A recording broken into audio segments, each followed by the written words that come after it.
And welcome to a new edition of Reigns on the Cardinals podcast here on STLSportsPage.com. Rob Reigns joined by Mike Reigns. Mike, good morning. How are you, sir? I'm good. Glad to be here. I guess we can title this segment of the Reigns on the Cardinals podcast the Nolan Arenado edition, because we've got a lot to talk about, courtesy of apparently him blocking a trade to the Houston Astros. There certainly will be a lot of Nolan Arenado talk, regardless of how this plays out for the next month or so. We've had a lot of Nolan Arenado talk for the last month already about leading up to where we are now at this point. And I think obviously everybody, all Cardinal fans, kind of familiar with where things stand. Apparently the Astros and the Cardinals had reached a tentative agreement on a trade to send Arenado to the Astros, and as is his right because of the no trade clause, he decided to block that trade. And then apparently, according to some of the multiple media reports out there, his decision was based on the kind of where we are in the calendar. He said at this time that he did not want to go ahead and approve that trade where we were in the offseason. But, I think you can read a couple things into it. And I know you've got your thoughts about it, but my two takeaways mainly on this decision is, number one, I think he obviously has a place in mind that he wants to go, and it's not the Houston Astros. So by declining the trade at this time, he's hoping that the Cardinals will be able to work out a deal with whatever the unidentified team is where he wants to go. Well, I think the first takeaway just from the Astros standpoint is he doesn't want to go there at this time because the Astros are in a similar situation to the Cardinals. Right. They just traded Kyle Tucker. They're trading a lot of their bigger name players. That's not to say that I read that as it's not to say that he won't go to the Astros. He just won't go there right now. Mm-hmm. If the Astros were to go out and sign Paul Goldschmidt, would Arenado have a different thought about going there? Probably. And also it means, at this time, I look at it as the current situation of the Astros. He doesn't think they're going to be as good as his current situation. Because the other big player, of course, that they probably won't have in 2025 if they sign Arenado or trade for Arenado is Alex Bregman. So, obviously a free agent, played third base for the Astros, obviously all the last several years, and still a free agent that is in discussion not only with the Astros, but with a bunch of other teams. So, yeah, I think you could read into it that too. But my guess is he's got somewhere else that he wants to go. And he's just waiting to see what happens. But I'm just saying I wouldn't rule them out completely at this point in time. No, and the Cardinals have said that. They've said that the talks can continue. And I think it's just a matter of now of the Astros convincing him that what other moves they might be going to make, not necessarily, I think the principles of the trade are probably intact as far as the amount of money the Cardinals are willing to put into the deal and whatever mid-level prospect probably the Cardinals are going to get back. And I think that's the other thing that you can kind of look into this, not only if the Astros deal falls apart, but maybe if it leads to one of these other clubs that, Arenado might be looking to go to or would agree to go to, is we now, I think, have a little basis on the reporting in putting this deal together, that you have a basis of a framework of how much money the Cardinals are willing to pay off of Arenado's contract in order to kind of facilitate a trade. And it looks to be somewhere in the $15 to $20 million range. So if you add in the $10 million that the Rockies still have to pay into that deal, you're looking at paying off, almost half, pretty close to half of that contract, which then takes it down to more of a, $15, $16 million a year agreement. So I think that's something that a lot more teams will be available to stomach a little bit. So that's an interesting thing I think we didn't know before. I think my first takeaway that I have on this trade goes back to the winter meetings and to Mo's comment about we're going to let Arenado's agent, Joel Wolf, get involved here in the trade talks. To me, that stuck out because I read into that as we got the list that Arenado wants to be traded to. After initial conversations with them, the Cardinals, didn't like what was there. So we're letting his agent freely talk to other clubs that may not be on his list to see if we could drum up some interest or something that makes sense. And I think that's where the Astros came in. So my first takeaway is that the market that we thought was going to be there for Arenado may not be what the Cardinals want to get. So now they're trying to explore other opportunities and other possibilities by getting his agent involved. That's my first. Yeah, and Wolf did say at the same time he was making those comments was that the list might be longer than people think of teams that he would be willing to go to. And I know there's been identified and been reported that there were 6 teams on that list, and the Astros actually were not one of the 6 that was published. Now, I don't know if that report is accurate or not, But I think it's all the obvious teams that we think it are. But you go down the list, and who makes sense? Not only just from his standpoint of where he wants to go, but who needs a third baseman, who can handle the contract, who would be Arenado would be a fit on their team, and it is still a pretty short list. Very, very much so. And then I would say that my second takeaway on this trade is kind of how the Cardinals want to view this, right? Because they've got two options now. One option is you keep Arenado, but if you want to shed payroll, then you look at trading Eric Fetty, Sonny Gray, Ryan Helsley, some guys that you might have held on to had you dumped Arenado's contract. So if you want to dump money, you look at the starting pitching market and try to trade some of those guys, because that's the only other opportunity you have to shave money anywhere. You've already cut all the position players that you can, with the exception of him.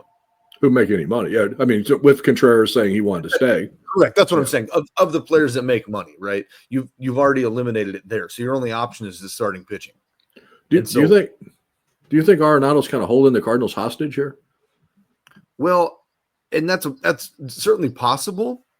But I also think the other takeaway you could look at this is the Cardinals could sit back and say, okay, maybe we don't completely do this reset, because if Arenado wants to be here, Wilson wants to be here, we've got some pieces in the starting pitching there. Sonny Gray wants to stay, supposedly.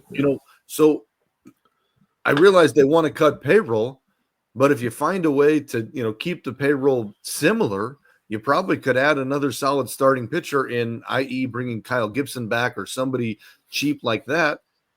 This team may not be all that bad, because you got a couple veterans on the corners of the infield, just like you did last year, and maybe they can light a spark in this team, right? So that, I realized the first intent was we want to do a reset, but in my opinion, you cannot do the reset if Arenado's here. That doesn't work. Agreed. No. But if he's here, then you got to go for it.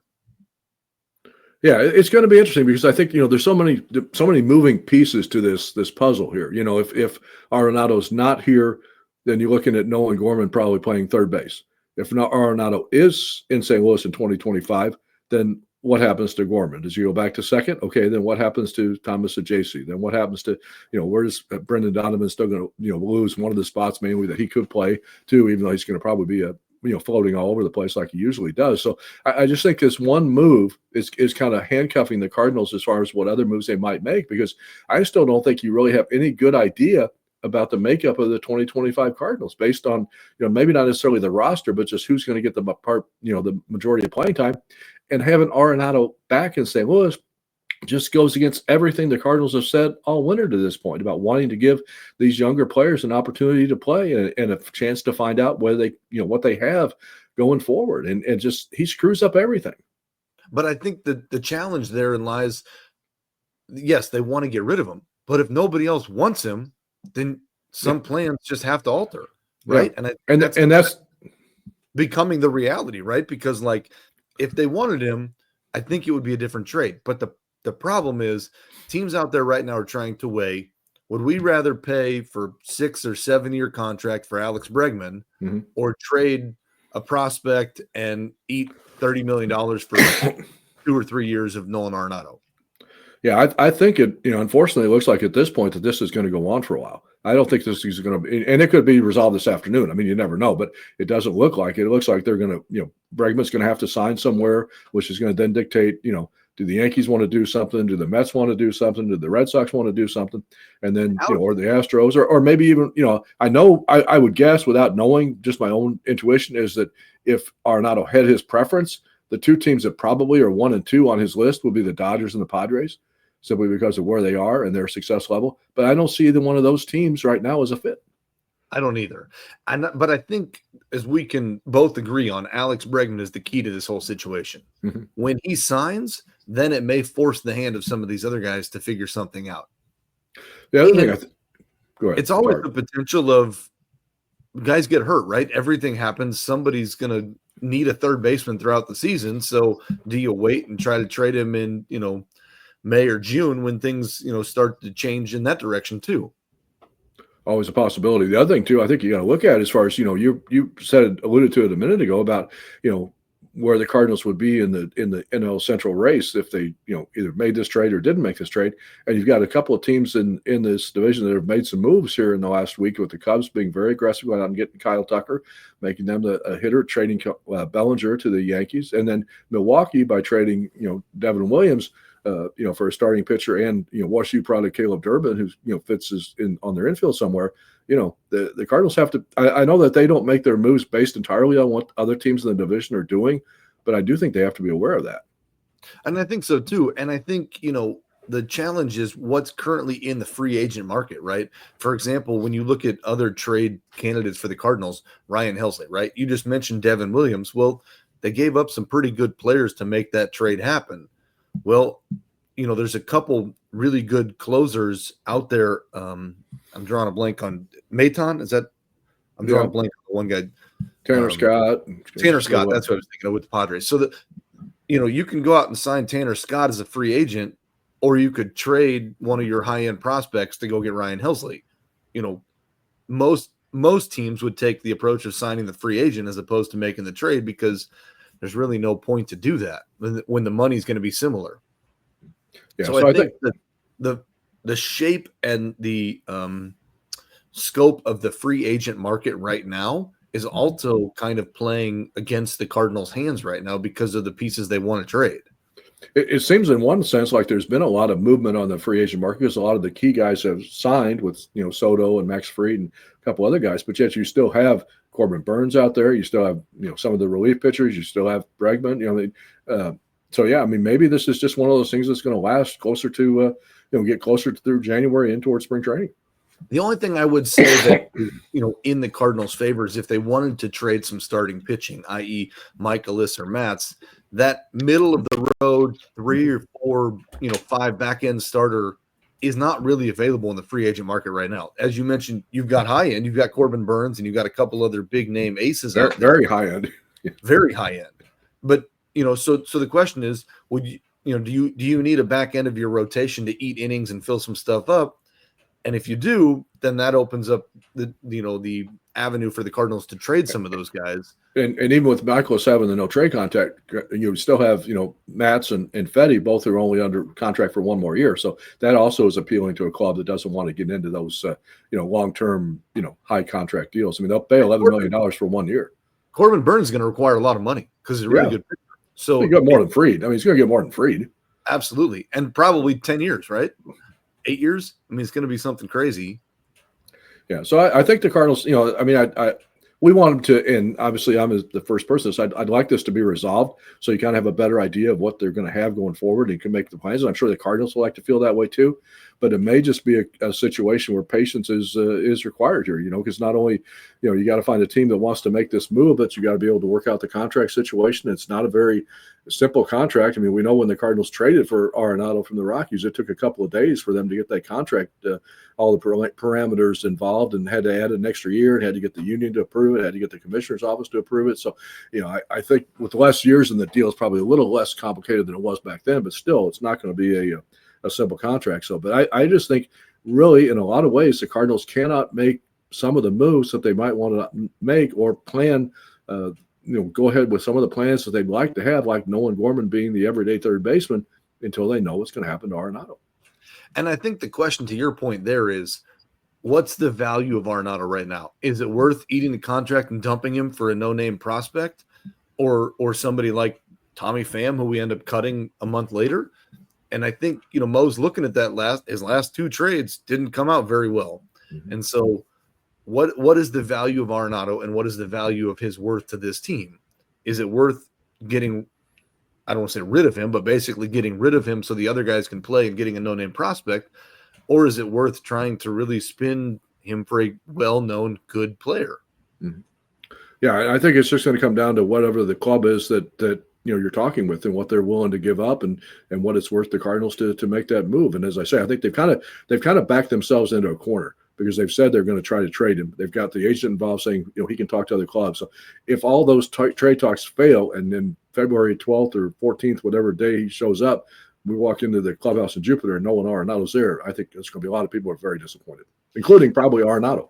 it's a very interesting way they've handled all of this, much more public than any other team has tried to trade some of these guys. And so it's interesting, was Mo trying to get this out there because he had tried to trade, Arenado before maybe, and is he trying to get it out there saying like, look, we've tried, but nobody wants you? Or is he just trying to say that we're open for business, come and get it? Yeah. I think we just have to wait and see. I think it could be any combination of all that stuff. So as obviously, we'll keep it monitoring it, whatever, not going to report rumors or just possibilities. But when something concrete has happened and we have a trade or we know that Arenado's coming back, obviously we'll be reporting it. My guess is now nothing's going to happen until after Christmas, maybe after the New Year's, and then you got the Cardinals always kind of target that winter warm-up weekend as a big splash and plans for 2025. So I kind of think they'd like to have something resolved by then. If you had a deadline kind of looking at ahead, that to me would be when they're going to try to have something done. Yeah, definitely. I would assume that you maybe got today, maybe tomorrow that something happens, but then you probably got a 2-week lull there over Christmas and New Year's that you won't see any action. And again, because you're also waiting on the other parts of this to drop, like Bregman's situation. No, there aren't many reports that he's close to a deal with anybody yet. So. Hey, before we get off here after the special edition, we do want to mention two things with Christmas coming up. I've got my tree in the background. I know you haven't had a tree in your room, but you got some Christmas decorations. I got all kinds of stuff in your office, just not in this. Well, what is that you showed me before we got on the air, though? Oh yeah, my T-Rex with a Santa hat. There you go. That's important. That's a good one. But if you're looking two things, if you're looking for last minute Christmas items for anybody on your list, either stocking stuffers or even spring training stuff, I want to recommend this new book from our good friend Michael Supgrand, obviously known much more for his role with the Ozark Mountain Daredevils. He's got a new book out called Foul Ball: Observations of a Loyal St. Louis Cardinals Fan. I had the honor of writing the introduction for the book. So right out from Author's House, we have a story about it on our website. You can click on the link there to get it ordered and get it. I think still be able to get it in time for Christmas. So very good. Soup has written about the Cardinals for a long time, 4+ decades of following this team growing up in St. Louis, and got some interesting stories about relationships that he's had over the years with, Whitey Herzog and some of the other, people on the Cardinals. So I think if you're a Cardinal fan, Danny Martin, the retired cartoonist for the Post-Dispatch, did the artwork for it. So obviously another good friend of Soup. So highly recommend the book. You can get the link on our website. Author's House is the publisher. You can order it direct from there. So it's a good read, and I think you'll enjoy it. Any Cardinal fan on your list will enjoy that. And, of course, the other thing, just to throw in there is spring training not that far away. As we hit Christmas, hit January, we'll be down in Florida before we know it. And encourage everybody to check out the link to the spring training page on our website. You can check out our party, Spring Training Bash, we have every year. This year's party is going to be on March the 11th. But if you can't make it to that because of your travel schedule, then we do encourage you to just check out the Cardinal schedule and come down at some point during the 6 weeks that they're down there, because it's a great time. Weather is good. Homewood Suites is a great hotel, just about a mile from the ballpark. A lot of other places, areas, things to go right in that same area. So you won't be disappointed by coming down and staying at the Homewood Suites. So we'll be there very soon, and we can't wait. So obviously, we thank all of our sponsors for making this podcast available to all of podcast listeners on any of the platforms that you care to take. And of course, Archwell Health, Drury Hotels, AAA Travel of Missouri make all of our content free to everybody here on the website. So we thank them for all of their support in 2024. And Mike, I guess this probably, unless the Cardinals make a move, will be our final podcast of the season until we get past the new year. So thank you for all of your help and contributions to the site this year, and we're looking forward to bigger and better things in 2025. I'm excited I'm excited for a new 2025 season, right? There's so many question marks to figure out, and spring training is going to be a great time to figure out is, Victor Scott or Michael Ciani, who wins that center field job. Donovan, I got my opinion. Your opinion was obviously not the one that they went with last year. So that's usually the case. Unfortunately, it's happened more times than not. So it'll be interesting. A lot of exciting races, a lot of moving parts. A lot of moving parts. So we'll have all the cover for here. So if we don't talk to you again before then, everybody, thank you for all of your support in 2024, and have a great Merry Christmas, holiday season, Happy New Year, and we'll see everybody again in 2025. For Mike Raines, this is Rob Raines, STLSportsPage.com.